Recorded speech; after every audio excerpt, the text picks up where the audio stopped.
also to propose clarification 9, which we'll get to a little bit later.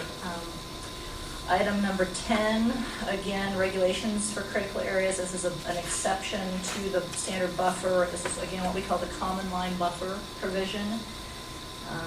Keep in mind, this is only for non-conforming lots.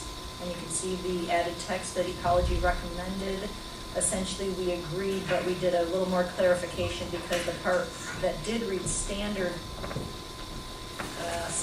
buffer really should be the common line buffer. So it's just making sure that the terminology is accurate and consistent.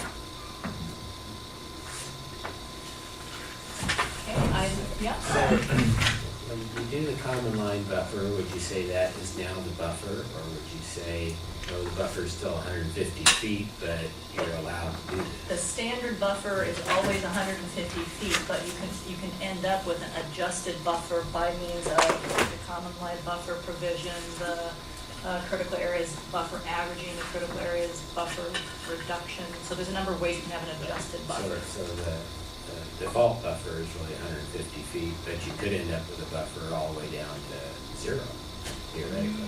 I think 0 would be hard to ever. It's unlikely to get to 0. If down to less. Small. Very small. Yeah. Plus all your numbers are zeros. If your neighbors were both 0.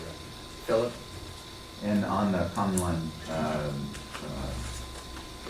buffer, there would still be a 10-foot building setback. Correct. Yeah. Okay. Yeah. Okay. All right.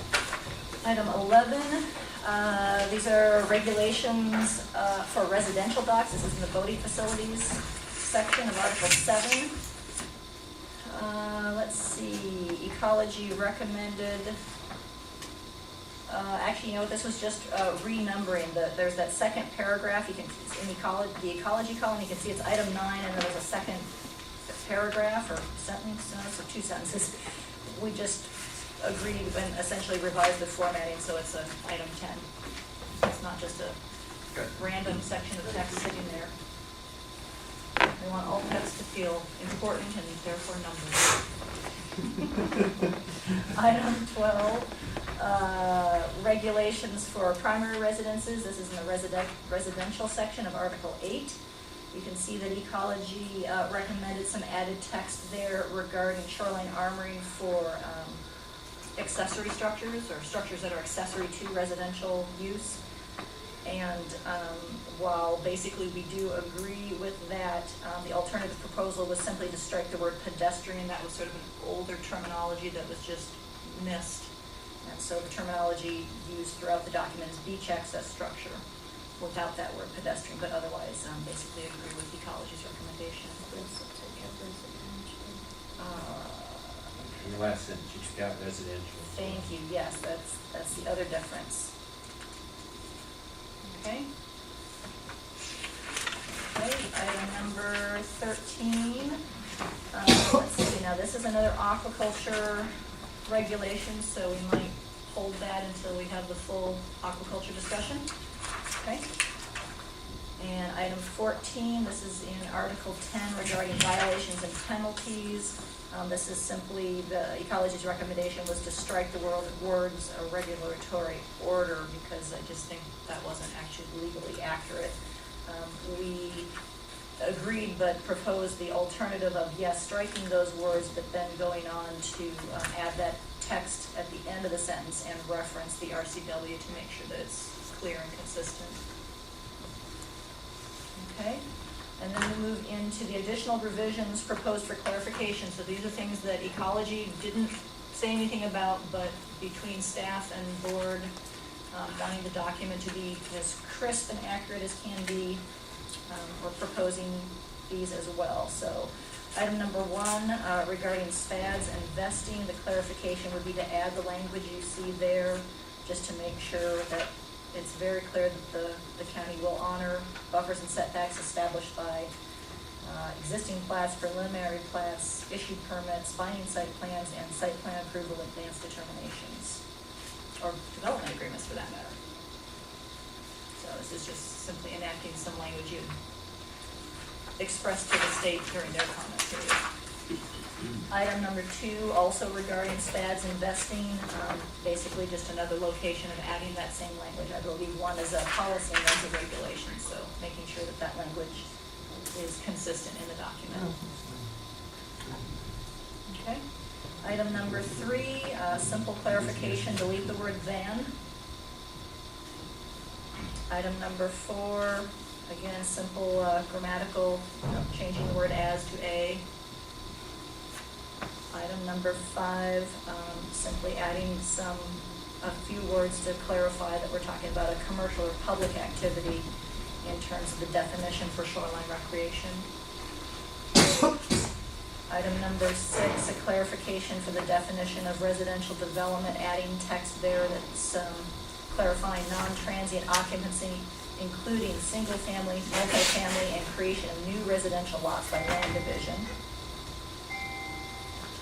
Item number 7, this is for the definition of water-dependent use, just revising the asterisk notation so that it indicates the source is from the WAC, not from the RCW.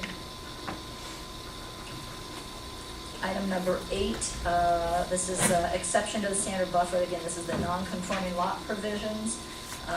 Clarification, just because in day-to-day conversation, it's nice to have sort of a common name for these kind of provisions, and what we found ourselves calling this was the modest home provision, just because of the smaller footprint size, et cetera. So adding that text there. Is that defined somewhere else?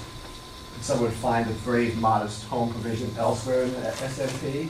No, simply here, just as you would in standard text where you're referring to a full title of something, but it's sort of an also known as modest home provision. It's like the common buffer, online buffer.